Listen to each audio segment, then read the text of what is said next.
যার অবজেক্ট আছে তাকেই তার ট্রানজিটিভ ভার্ব বলবো। কি বলবো?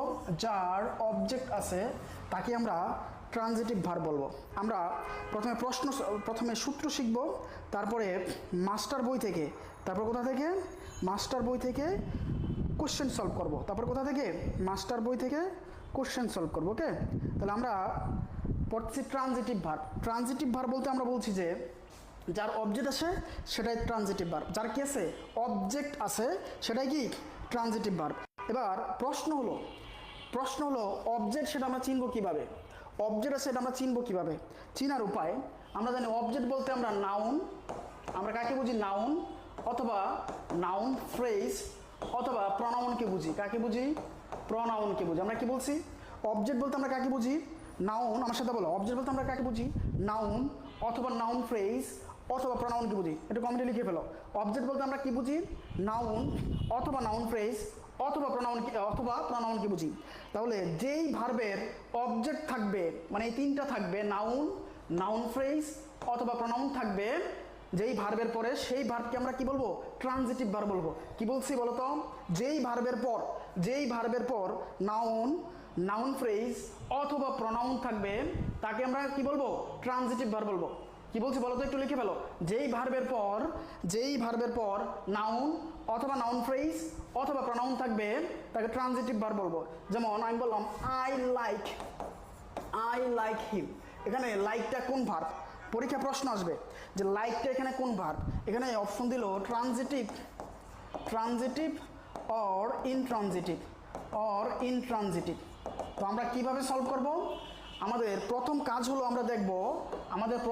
আমরা দেখব যে লাইকটা যেহেতু এখানে ভার্ব, আমরা জানি subject verb object.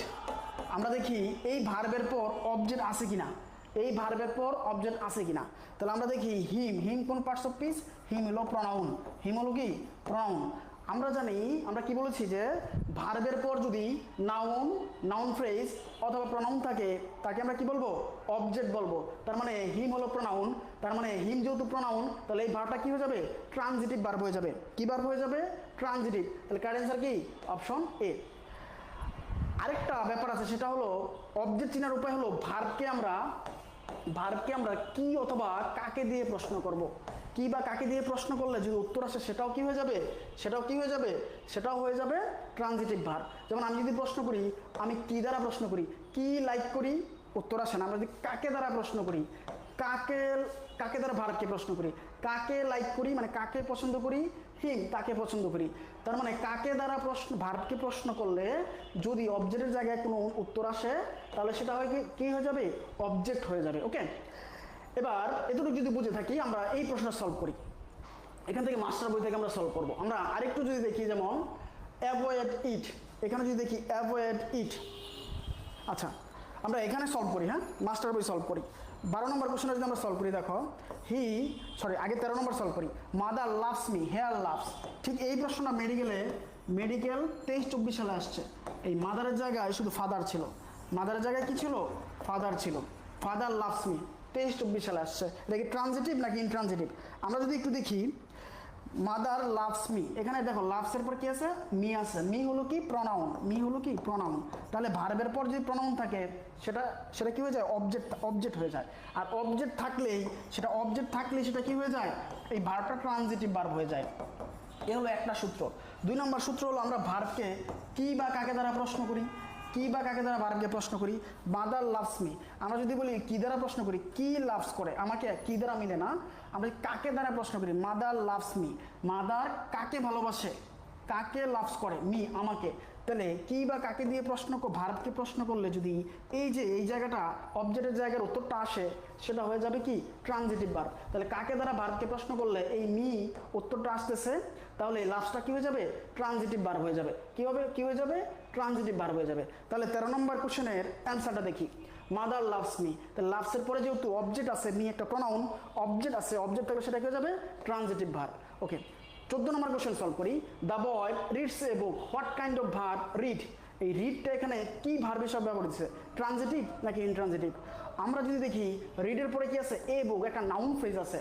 Noun phrase আছে এ বুক হলো একটা এ হলো ডিটারমিনার পর যদি নাউন থাকে সেটা নাউন ফ্রেজ বলে।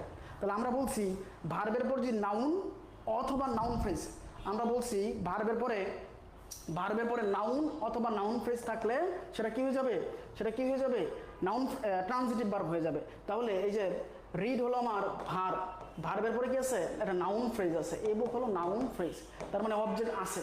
অবজেক্ট যদি থাকে তাকে আমরা কি বলবো, অবজেক্ট যদি থাকে তাহলে এই ভার্বটাকে আমরা কি বলবো, ট্রানজিটিভ ভার্ব। তাহলে কোথায় আছে ট্রানজিটিভ ভার্ব, আপনার সি হলো ট্রানজিটিভ ভার্ব। ওকে, তারপরের কোশ্চেনটা আমরা যদি সলভ করি 15 নম্বর কোশ্চেনটা he writes well in this sentence, এই রাইটটা কোন ভার্ব,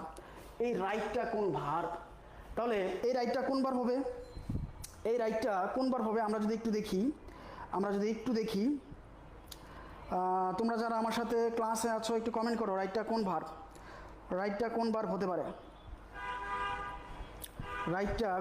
হতে পারে,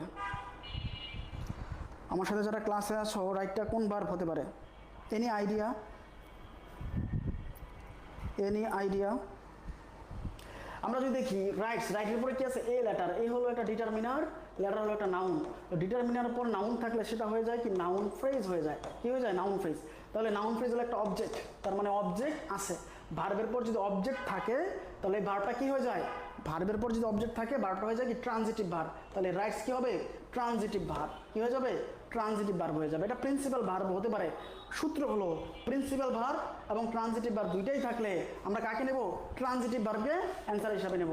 কারেক্ট অ্যান্সার কি, ট্রানজিটিভ ভার্ব। ওকে, তাহলে আমার 15 পর্যন্ত শেষ।